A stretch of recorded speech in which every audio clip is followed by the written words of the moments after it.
रवींद्र वस्त्रनिकेतन सलगरे घेऊन आले दिवाळी महाफेस्टिवल। 1 ते 30 ऑक्टोबर पर्यंत ऑफर्सचा धुरळा आणि खास दिवाळी गिफ्ट। नारायणपेठ साडी 333, काजूकतली पैठणी 693, गजलक्ष्मी पैठणी 754, राजहंस व Kalanjali Paithani 747, linen shirt 387, khadi shirt piece 243 आणि बॉयज शर्ट फक्त 199 मध्ये। तर मग त्वरा करा, रवींद्र वस्त्रनिकेतन सलगरे आणि शाखा।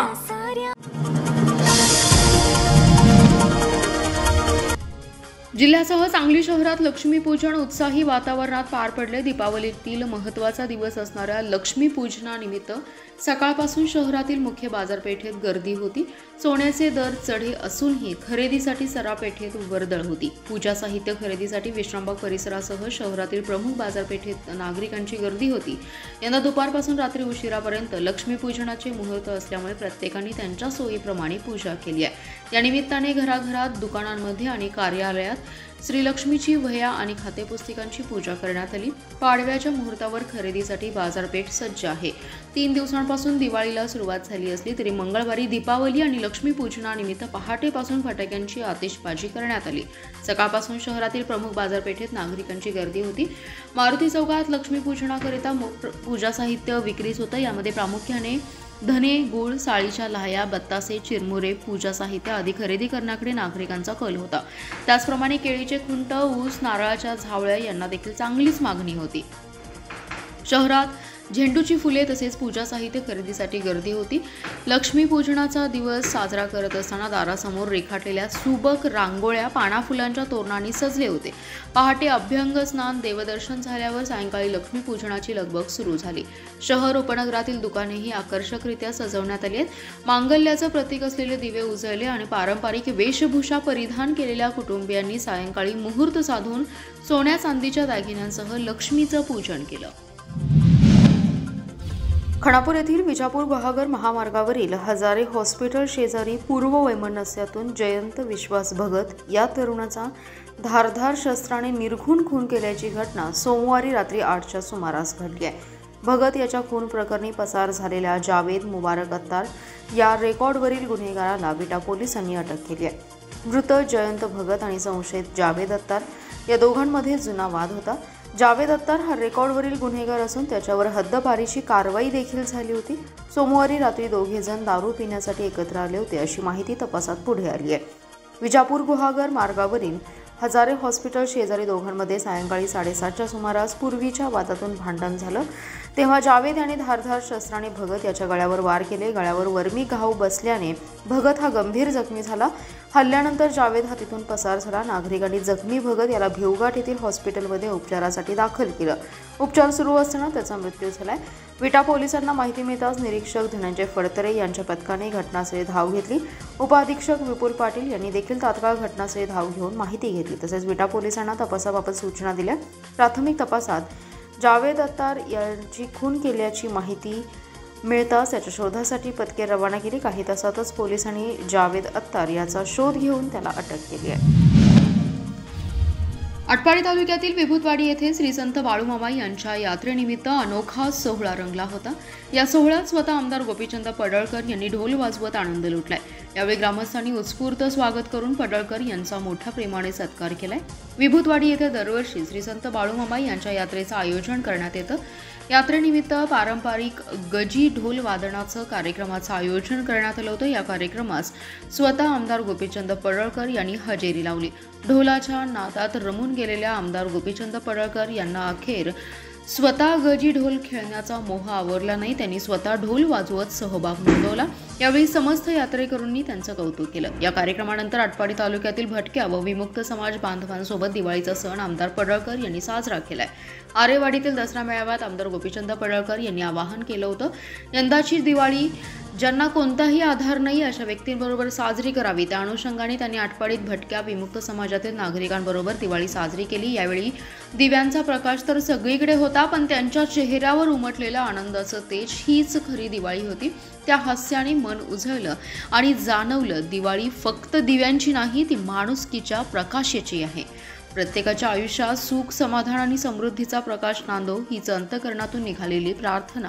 दिवाळी म्हणजे केवळ सण नव्हे, हृदयाला स्पर्शून जाणारी माणुसकीची अनुभूती आहे, अशी भावना आमदार गोपीचंद पडळकर यांनी व्यक्त केली आहे. पोलीस स्मृती दिनानिमित्त पोलीस मुख्यालयातील शहीद स्मारक येथे अभिवादन करण्यात आले. यावेळी परेड संपन्न झाली. कर्तव्य बजावताना आपल्या प्राणांची आहुती देणाऱ्या पोलीस कर्मचाऱ्यांना पोलीस अधीक्षक संदीप घुगे यांच्या हस्ते पुष्पचक्र अर्पण करत श्रद्धांजली वाहण्यात आली आहे. 1959 मध्ये लडाखच्या हॉट स्प्रिंग भागात 20 भारतीय सैनिकांवर चीनी सैनिकांनी हल्ला केला होता. त्या दिवसाच्या समर्थनार्थ पोलीस स्मृती दिन पाळला जातो, ज्यात 10 भारतीय पोलीस ठार झाले होते. त्या दिवसापासून 21 ऑक्टोबर हा शहीद जवानांच्या स्मरणार्थ पोलीस स्मृती दिन म्हणून साजरा केला जातो. सर्व राज्ये आणि केंद्रशासित प्रदेशांच्या पोलीस महासंचालकांच्या वार्षिक परिषदेत 1960 साली पोलीस स्मृती दिनाची सुरुवात झाली आहे. त्यावेळपासून भारत सरकारने या घटनेत शहीद झालेल्या पोलिसांचा सन्मान करण्याचा निर्णय घेतला आणि देशासाठी प्राण गमावलेल्या सर्व पोलिसांच्या स्मरणार्थ दरवर्षी 21 ऑक्टोबर रोजी स्मृती दिन साजरा करण्याचा निर्णय घेतला. त्याचबरोबर 2000 पासून दरवर्षी या दिवशी पोलीस परेडचं आयोजन करून हुतात्म्यांना श्रद्धांजली अर्पण करण्याचा कार्यक्रम आयोजित केला जातो. यंदाच्या परेडचं नेतृत्व निरीक्षक बाळासाहेब बालदर यांनी केलं. सदर परेडमध्ये 30 पोलीस अंमलदारांचे सशस्त्र पथक सहभागी झालं होतं. यावेळी हवेत 3 फैरी झाडत शहीदांना मानवंदना देण्यात आली. पोलीस अधीक्षक संदीप घुगे यांनी पुष्पचक्र अर्पण केलं. यावेळी उपअधीक्षक प्रणिल गिल्डा, उपअधीक्षक संजय मोरे यांच्यासह पोलीस अधिकारी, होमगार्ड आणि मंत्रालयीन स्टाफ हजर होते. केंद्र सरकारने निधी दिल्यानंतरही राष्ट्रीय ग्रामीण आरोग्य योजनेतील 35,000 कंत्राटी कर्मचाऱ्यांना दिवाळी वेतनाविना साजरी करावी लागतेय. प्रशासकीय आणि तांत्रिक कारणास्तव वेतन जमा होऊ शकलं नाही. परिणामी कर्मचाऱ्यांना ऐन दिवाळीत उधार उसनवार करावी लागतेय. राष्ट्रीय आरोग्य अभियानात राज्यभरात कार्यरत असणाऱ्या 35,000 कंत्राटी आरोग्य कर्मचाऱ्यांची यंदाची दिवाळी काळी ठरली आहे. त्यांच्या वेतनाविषयी वित्त विभागाने अचानक जारी केलेल्या आदेशामुळे संपूर्ण यंत्रणा गोंधळात सापडली. 16 ऑक्टोबर रोजी जारी केलेल्या आदेशानुसार सर्व जिल्ह्यातील कर्मचाऱ्यांचे वेतन दावे त्याच दिवशी रात्रीपर्यंत कोषागारात पाठवण्याचे निर्देश देण्यात आले होते. सर्व पगारपत्रके 16 ऑक्टोबरच्या रात्रीपर्यंत सादर न झाल्यास केंद्राचा हिस्सा लांबणीवर पडण्याची शक्यता होती. मात्र राज्यभरातील कर्मचाऱ्यांची पगारपत्रके एकाच दिवशी जमा होणं मुश्किल असल्याचे अधिकारी आणि कर्मचाऱ्यांचं म्हणणं आहे. वेतनासाठीची ई-स्पर्श ही नवीन आर्थिक प्रणाली वेळीच कार्यान्वित न झाल्याने वेतन अडकून पडलं. केंद्र सरकारने पगाराचा निधी अन्यत्र वळवल्याचा आरोप कर्मचारी संघटनांनी केलाय. दिवाळी सणाच्या पार्श्वभूमीवर सर्व कर्मचाऱ्यांना पगार मिळावा यासाठी प्रशासनाने युद्धस्तरावर काम केलं. दिवाळीच्या आदल्या दिवशी मध्यरात्रीपर्यंत बसून पगारपत्रके सादर केली, तरीही हे काम एका दिवसात पूर्ण होऊ शकलं नाही. परिणामी दिवाळीला कर्मचाऱ्यांना पैसे मिळाले नाहीत. सलग 3ऱ्या महिन्यातही आरोग्य सेवकांना वेतनापासून वंचित राहावं लागलंय. जिल्ह्यात ऑक्टोबर हीटचा चटका जाणवू लागलाय.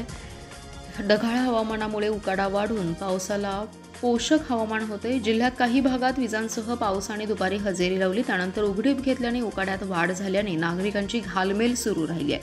गेल्या काही दिवसांपासून अंशतः उन्हाचा चटका आणि उकाडा कायम असल्याने दुपारच्या वेळी घराबाहेर पडणं तापदायक ठरते.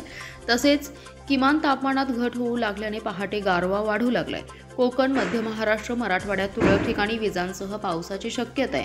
उर्वरित राज्यात ढगाळ आकाशासह मुख्यतः कोरडे हवामान आणि उन्हाचा चटका कायम राहण्याचा अंदाज हवामान विभागाने वर्तवलाय. जिल्ह्याच्या पश्चिम भागात सोमवारी संध्याकाळी मोठ्या पावसाने हजेरी लावली. अचानक सुरू झालेल्या धो-धो पावसामुळे अर्ध्या तासातच पाणी झालं. त्यानंतर पावसाने उघडीप घेतली. मंगळवारी सकाळपासून उकाडा जाणवू लागला. दुपारी काही भागात पावसाच्या सरी बरसल्या. दिवसभर ढगाळ वातावरणाने उकाडा वाढल्याने अंगाची लाही झाल्याने नागरिक हैराण झाले. सांगलीची बाजारपेठ फुलून गेली आहे. खरेदीसाठी नागरिकांची बाजारात झुंबड उडत आहे. तर दुसऱ्या बाजूला लक्ष्मीपूजन निमित्ताने बाजारात झेंडू फुलांची देखील मोठी आवक झाली आहे. मात्र फुलांचे दर गडगडले आहेत. 100 रुपये किलो असणारे फुलांचे दर आता 40 ते 50 रुपये पोहोचलेत. मोठ्या प्रमाणात फुलांची झालेली आवक आणि ढगाळ वातावरण यामुळे हे दर गडगडल्याचं शेतकऱ्यांकडून सांगण्यात येते. लक्ष्मीपूजनच्या दिवशी फुलांना चांगला दर मिळेल अशी शेतकऱ्यांना अपेक्षा होती. मात्र दर कोसळल्याने शेतकऱ्यांना मोठा आर्थिक फटका सोसावा लागतोय. आनंद, उजळणी आणि रंगत भरलेल्या दिवाळीच्या सणात यंदा शेतकऱ्यांच्या चेहऱ्यावर मात्र हताशेचं सावट दिसतंय. परतीच्या पावसामुळे पिकांच्या नुकसानीनंतर पर्याय म्हणून घेतलेली झेंडू फुल शेती ही शेतकऱ्यांसाठी तोट्याचा सौदा ठरली आहे. लक्ष्मीपूजनाच्या दिवशी झालेल्या जोरदार पावसामुळे झेंडू फुलांच्या भावावर पाणी फिरलं। सकाळी 80 ते 50 रुपये किलो तर सायंकाळी फक्त 30 ते 40 रुपये किलो एवढाच दर मिळाल्याने शेतकऱ्यांना मोठा फटका बसलाय। मेहनतीने तयार केलेली फुले विकूनही खर्च निघत नसल्याने शेतकरी निराश झालेत। एकेकाळी घराघरात सुगंध आणि रंग भरवणारी झेंडूची शेती यंदा शेतकऱ्यांच्या चेहऱ्यावरची उमेद हरवून गेली आहे। उत्पन्नाऐवजी तोटा आणि आशेऐवजी चिंता अशीच परिस्थिती सध्या फुल शेती करणाऱ्या शेतकऱ्यांची आहे। एकूणच यंदाची दिवाळी शेतकऱ्यांसाठी आनंदाऐवजी संघर्ष घेऊन आली आहे। पावसाने आणि बाजारभावाने केलेल्या दुहेरी फटकामुळे ग्रामीण भागात सणाचा उत्साह ओसरल्याचं चित्र दिसतंय। आमदार रोहितदादा पाटील यांनी तासगाव कवठेमहांकाळ तालुक्यातील विविध भागांचा दौरा करताना परतीच्या पावसाने नुकसान झालेल्या द्राक्ष बागांची पाहणी केली। या पाहणी दरम्यान त्यांनी शेतकऱ्यांशी संवाद साधत चालू हंगामातील परिस्थितीची माहिती घेतली आहे। द्राक्ष बागांमधील छाटणी प्रक्रियेला अपेक्षित गती नसल्याचे आमदारांच्या निदर्शनास आले। तालुक्यातील अनेक भागात सध्या बागेमध्ये केवळ 20 ते 25% एवढाच माल असल्याचं त्यांनी सांगितले। ही स्थिती हवामानातील बदल, खर्चवाढ आणि शेतकरी अडचणी यामुळे निर्माण झाल्याचं प्राथमिक निरीक्षणात त्यांनी व्यक्त केलं। यावेळी बोलताना आमदार रोहित पाटील म्हणाले, शेतकऱ्यांच्या अडचणी आम्हाला समजतात। येत्या काळात द्राक्ष उत्पादकांना मदत मिळावी यासाठी शासन स्तरावर योग्य तो पाठपुरावा करण्यात येईल असं त्यांनी आश्वासन दिलं। या दौऱ्यात आमदारांसोबत स्थानिक कार्यकर्ते आणि शेतकरी मोठ्या संख्येने उपस्थित होते।